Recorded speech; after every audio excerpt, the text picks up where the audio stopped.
Hi, I'm Deboki and this is Okie Dokie Boki, and I have been officially freelancing as a science writer slash multimedia or something for a little over a year. So I figured now is as good a time as any to kind of like process a little bit of that, like reflect on the first year and everything, and just kind of, yeah, talk through some of the things that I experienced in starting out as a freelancer. This is not necessarily going to be an advice video. Like there might be kind of like advicey type things in it, but I don't really intend for it to be a video about like how to start a freelancing career, in large part because I don't really feel like I have enough hindsight to know like completely all of the things that I did right, all of the things that I did wrong, like what I would really say to someone else like who is starting out as a freelancer.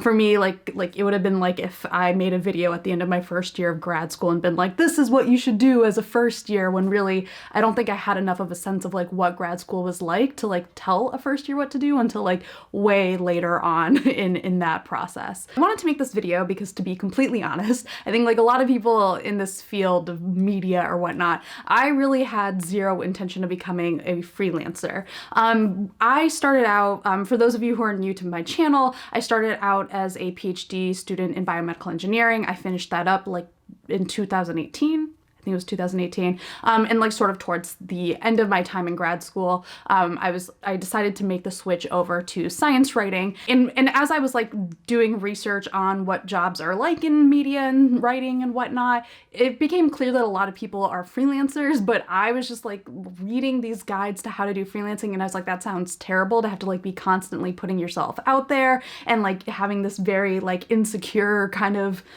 job situation, especially like coming from academia, where like for grad school, I thought of grad school as sort of like 7 years of job security, and like a lot of things in academia, as horrible and exploitative as they can be, are also kind of equipped with these weird bonus stability things that, compared to freelancing, like are sort of like the evil you know versus the evil you don't. So after grad school, I did an internship in New York, and basically towards the end of that internship, like the end of 2018, it was just pretty clear to me that I was probably going to have to become a freelancer. And some of that is just kind of the reality of jobs in this area. Basically, like unless you're working in PR or like you're some kind of public information officer at a university, there's just like not really that many staff positions out there. And in particular, my experience is around multimedia, and a lot of the staff positions for those are based out of like some key cities that I knew I was probably not going to be living in. My husband's job is in Amherst, and we've been doing long distance like for more than 10 years at that point. And so for me, like I had an option that would have kept me in New York for another year, but I was just like, I am done with long distance. I would like to live in the same place.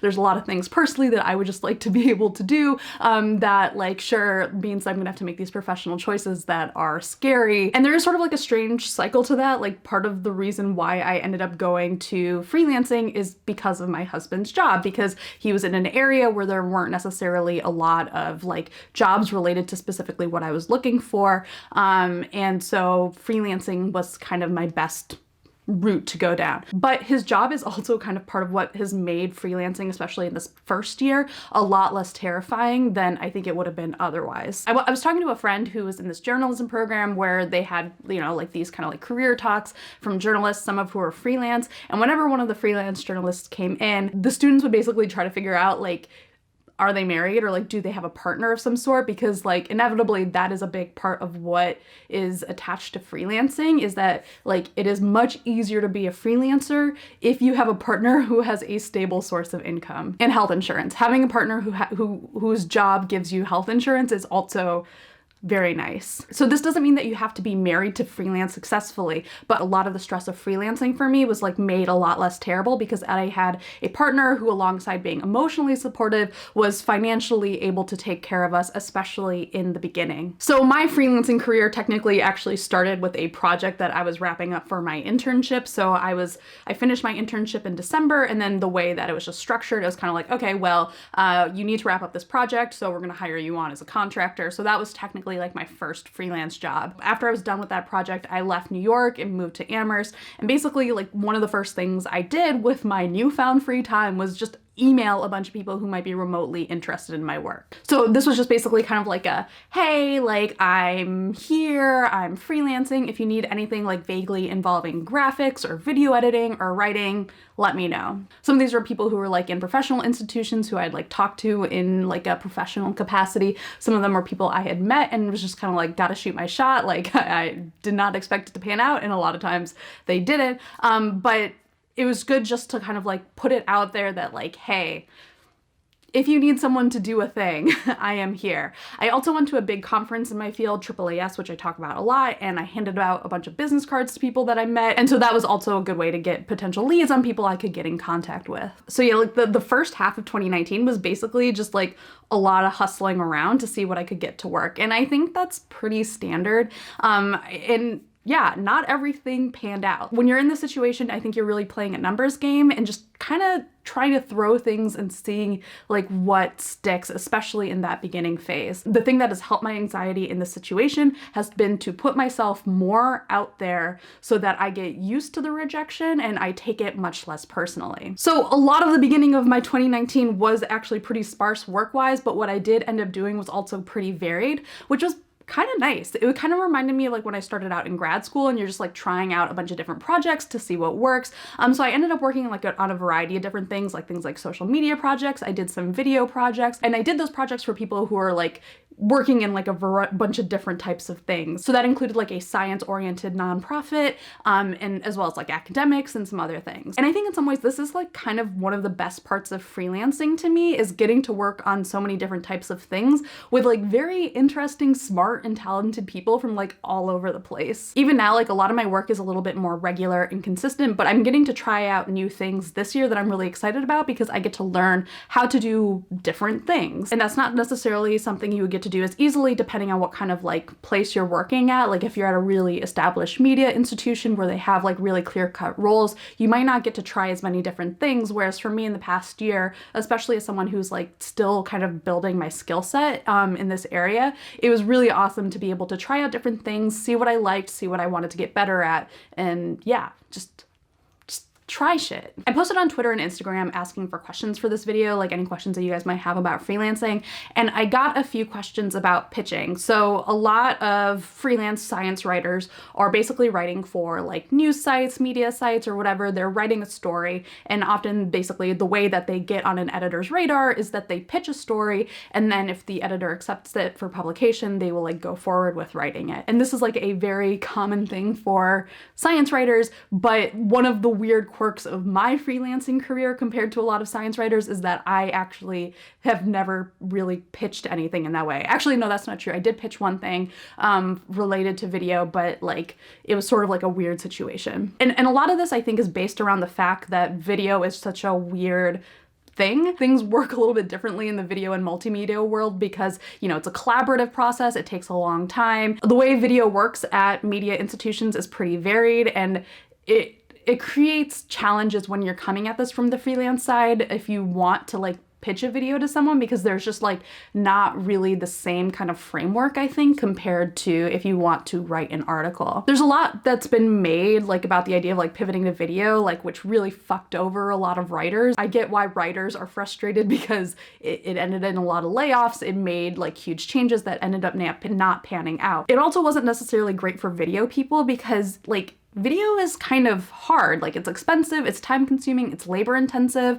And I think a lot of news organizations like have really underestimated that. And they've underestimated kind of like what it takes to translate like, I don't know, what they do as a media organization into what video online actually is, and avoiding the kind of like discussion about whether or not that's true and like what it means like philosophically for media or whatever. And I will say I think it's also changing. I think a lot of organizations are starting to figure out how to use places like YouTube and Facebook and Instagram or whatever Maybe not all of them, whatever. Anyways, without going down that road, the practical effect is that I think it's hard for places to figure out sometimes where to place video. Is it its like own department? Is it connected to any specific beat? And if you're a writer and if you're a science writer and you have an idea for a science video that you think is like really appropriate for this one place, like, do you pitch it to the science editor? Do you pitch it to the video department? Like, who do you even pitch that to? It means that pitching has not been a part of my personal video career yet. It's more that there are projects that I like join onto. So the upside of the freelance lifestyle for me in the past year has been getting to try a whole bunch of things. The downside is the insecurity. For me, this is like compounded by a lot of factors. I deal with anxiety, both like social and generalized. I'm living in a new area. Like, I've moved to the Amherst area, and like this is not a place where I like came in with like a whole group of people that I knew already. And it's also a very different place from like what I'm used to living in. Like, I was living in Boston, New York, whereas Amherst is a little bit more rural-ish. And like, I'm in that freelance contingent where the bulk of my work is remote. And so a lot of the past year has been me transitioning in a lot of different ways, and that has been tough. In terms of the social stuff, like one of the things that I really miss most from grad school and working in a lab is that social atmosphere that's so tied with your work. And so for me, working remotely as a freelancer, there's a few things that I've had to learn to get better at or to learn to adapt to. One of them is just like the basic adjustment of having the entirety of my life revolve around my home. Like, I wake up upstairs, like directly above me is where I wake up. I go down the stairs into my office. That is the desk at which I work. It is usually much more messy because that's where my computer is, and I just kind of like sprawl here and work during the day. And I knew that having the entirety of my life be revolved around the home was going to be a challenge. Like, I remember when I was writing my dissertation in grad school, like it was very like mentally tough for me, not just because of like writing the dissertation and all of that, but just because like being at home and not interacting with people, like here at least I have my husband at the end of the day. When I was like grad school, it was just like me in my apartment and with my cat, and I would get so antsy. Like, I got to the point where I was actually just going to lab because I needed to be able to interact with people. Otherwise I was just like this, right? Like, it was just so antsy. It is very weird talking about this right now because I am filming this March 13th. We are like in the middle, or probably actually just at the beginning of the COVID-19 pandemic, really like getting underway in the US. And so like everyone has been talking about like the work from home life because everyone is preparing to just like isolate themselves. And I'll say like, I like working from home. I really like the flexibility, but I find it hard in terms of discipline. Like, I am definitely much more like focused. Well, I wouldn't say much more focused, but I find it easier to get to a focused state when I'm like in an office with other people. And also I just like having people around while I'm working. I'm not the most social person all the time, but I like having the option of socializing. It's also really easy to just kind of like end up sitting around like and not moving. So for the first few months, like I wasn't working out that much. Like I was just sitting all the time, and I just like didn't like the feeling of it. So it was a lot of those things kind of like strung together. And so I've gotten a lot better in the past few months about going to gym classes, about going to yoga classes to make sure I socialize more. Whether or not I'll be able to do that in the next few months, I don't know. But in the time that I've like taken more of a stance with myself, making sure that I do that, and also socializing more just like with friends and stuff, and like making more friends, like that has made a huge difference in my adjustment to working from home, and freelancing overall, and just like being a happier person. But more than that, I also feel like working remotely has like played a lot on my insecurity in this whole freelancing thing, because like I think part of freelancing, like you're doing a job for someone, and you know, you don't know if when that job ends, whether or not they're going to give you another job or not. And like, obviously some of that is just contingent on whether or not they have something else for you to do, but also it's contingent on like whether or not you are a good person to work with. And so there's definitely a feeling for me that would happen a lot in the past year where like any job I had wasn't just a job, it was an audition for the next potential job that was out there. And I think it's like helpful to remember that like you want to do a good job in part because you do want to be asked like to do other things, like that you want to be someone who is reliable and like consistent and all of these things. But treating everything like an audition is pretty tough, because I think like if you've been through an audition, like I don't know, like whether for music or like anything like a play or whatever, I think like one of the things that can get really tough is when you try like in the middle of the audition to like figure out whether or not the judges like you or not. But that's not really a good way to approach like doing a job when you're working remotely, because like you don't really have that many interactions to go on. Like you just maybe have some emails, and unless they're saying like you were terrible, like you're just going to end up reading too much into things. Like, you know, like if you're dating someone or you're like interested in dating someone and you're like reading like way too deep into like a 5-word text, you know, that kind of thing. And so that's been like a mentality that I've been trying to let go of and just like focus on doing good work because I want my work to be good. And I think like the other way to deal with that is also just like making sure that all of my interactions in a day like don't revolve around work until like my husband gets home, because otherwise everything in my life just becomes about work, and that's like not fun. And some of these are small changes. Like, so for example, when I was in grad school and I did have a lot of social interaction, when I went to the gym, I would usually lift. Like I really like doing heavy lifts. I would do powerlifting and stuff. And like, it was very fun and challenging. And also it was nice because it was kind of just like my own personal me time. I would put on podcasts and stuff.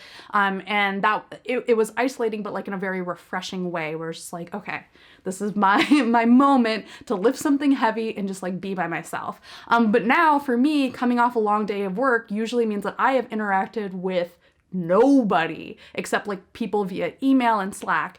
So for me, going to the gym is like actually the first time in a day, again, with the exception of my husband, it's the first time in the day usually where I've like interacted with anybody else face to face. And so like, it's been important to me to actually switch away from lifting, which was starting to not become fun, in part because I was like, I'm sick of myself. Like I've been around myself all day. I do not need like another moment alone with myself. So switching over to doing classes, whether they're yoga classes or other fitness classes, like has actually been like kind of a big thing for me in terms of like just, I don't know, chilling out and relaxing. Professionally, I also make sure to go to conferences because from a practical standpoint, they're good for networking.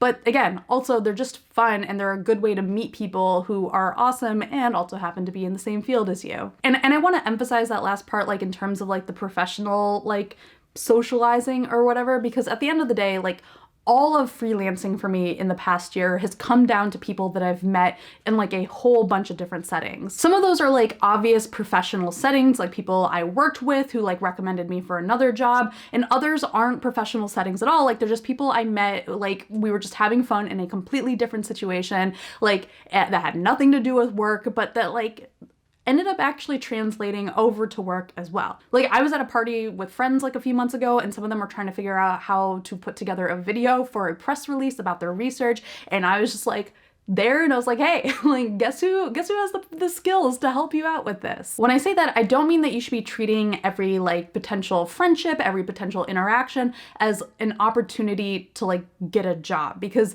that's shitty. But I'm bringing it up because I think like one of the things that's really scary about networking, or the idea of networking, especially if you're someone like me and you're dealing with social anxiety, is that if a lot of times we boil down networking just as like a way to get jobs, like, and it builds this expectation that every interaction that you have must lead to something, and that if it doesn't, then you might have done something wrong. But the reality is you're just meeting people, like you're just like hanging out. And like I am scared to meet people because like I'm super awkward. I'm always really nervous that I'm gonna come off a certain way that I don't want to come off.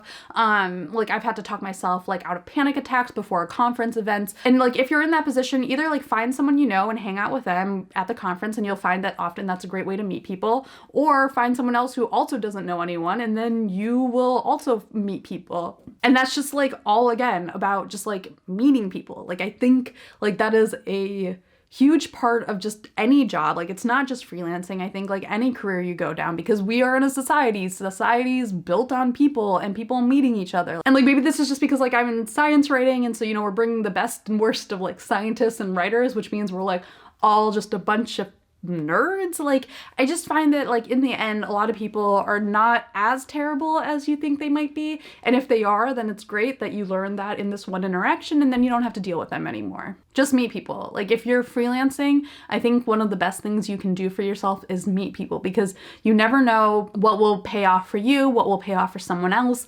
what will just lead to a good friendship. Like even if it doesn't pay off work-wise, making friends in this career is really nice, because otherwise it can potentially feel really isolating. As you can probably tell from a lot of what I just said, my energy in the past year has been really oriented around getting jobs, like whether it's like one-off projects or kind of long-term contract things. For this second year, like this 2020 year, my real goal is to get better at the business side of it all.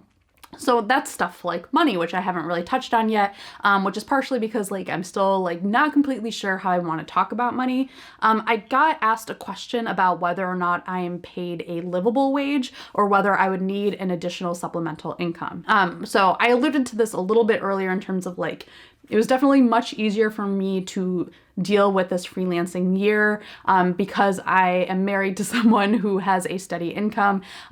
So I, again, don't want to pretend that that's not a factor. So without giving numbers, I'll say that my goal this past year was to make more than I made as a grad student, which was not a lot, but it was like a livable wage. And I ended up last year just barely squeaking by on that. Like I made just like a little bit more than I did as a grad student. So that's not great. Like it's not ideal, but I'm giving myself a little bit of leeway because I was getting things started, and especially in the beginning of the year, like my jobs were a lot more sparse, whereas towards the end of the year, my work started to get a little bit more consistent. Whether or not it'll stay consistent is also obviously one of the things that's like nerve-wracking about freelancing, but I feel a little bit more secure than I did in the beginning of last year. So like given where I am in life right now, like in terms of what that amount of money means now, I don't have kids and I have a husband with a solid income and we live in a much cheaper area than Boston. So for that situation, my income from the past year was fine, but in the long run, it's definitely not what I would want to be making. And also again, like my health insurance is covered by my husband's school. I know for a lot of people, health insurance is one of the biggest issues with freelancing in terms of the cost and figuring out, like, especially if they're dealing with health issues of their own, that can be a huge cost that for me at this moment is not something that I've had to worry about. One of the big challenges of freelancing is figuring out what your rates should be. I've spent a lot of time Googling this and it's all just people being like, I don't know. And so like you can look it up, like you can Google what people charge and it will leave you just as confused as when you started. And it's hard because you are working in a creative field. People will often severely undervalue like the time and skill and talent it takes to do the things that you do. So it ends up being on you to figure out how to make sure that doesn't happen. And it's really hard to get past that mentality of, am I asking for too much money? Especially because like it can often feel like if I ask for too much, like, are they just like gonna not hire me? And I'm still working on that feeling. And I'm pretty sure there is something that I lost out on last year because I may have asked for too much money. But honestly, I'm more frustrated with myself in the times where I asked for too little money than the time that I asked for too much. I've done my rates in a few different ways. So there's some things that I like charge hourly and other things I've done a flat project rate for. And as for what's better, I think that depends. I did a flat project rate for a few things because like I am so new to a lot of this that I didn't know how to estimate how long a project would take. And so in terms of being able to give a trustworthy estimate to a client, it felt like a little bit more solid to go with a project rate. But hourly is also great for projects that end up creeping in scope. I've also started for writing projects charging per word, which is a really common thing that you'll find in writing specific jobs. One thing I've done throughout the last year, not necessarily super consistently, it's something I want to get better at, but I've kept track of the time that I've spent on various projects so that afterwards I can estimate how much of an hour of my time ended up being worth in that project. And I think I've ended up anywhere like in the $35 to $70 per hour range over the course of the whole year. So that's like a pretty wide range, but also pretty solid compared to some of the really abysmal rates that I've seen out there. And it makes me feel better about figuring out like what my rates are going to be going forward. Another thing that I really want to focus on getting better at in this upcoming year is getting better at the legalese of it all, like having a better understanding of intellectual property and liability and all of that stuff. So there was a document that I found that like was a kind of a guide to writing a contract. It's geared towards like freelance illustrators and designers, but it was really, really, really helpful. So I'm going to link to it down below because it really helped me figure out how to write contracts for writing and video projects. It's like they explain things so well that it's easy to figure out, okay, this is how I want things to look for this specific contract. I think that's all I wanted to say about freelancing. I ended this script super abruptly and just like have like basically like I found this document that helped me figure out how to write writing and video contracts and then like put like no actual conclusion to this. So we're gonna make this shit up. I'm gonna say this. So, okay, so to close, let's say this. Like I started with like how I was really scared of freelancing. Now that I've been freelancing for a year, I am less terrified of it than I was before. And just the fact that I'm less scared of it is something that I'm really appreciative of. I was listening to a podcast last year where someone was talking about how one of the great things about freelancing was learning how to be like more nimble and being adaptive. And so hopefully I'm still learning that. So if you guys have questions about freelancing, let me know down below and hopefully we can figure this out or not. I don't know. It's all scary but fun. So thank you guys for watching. Bye.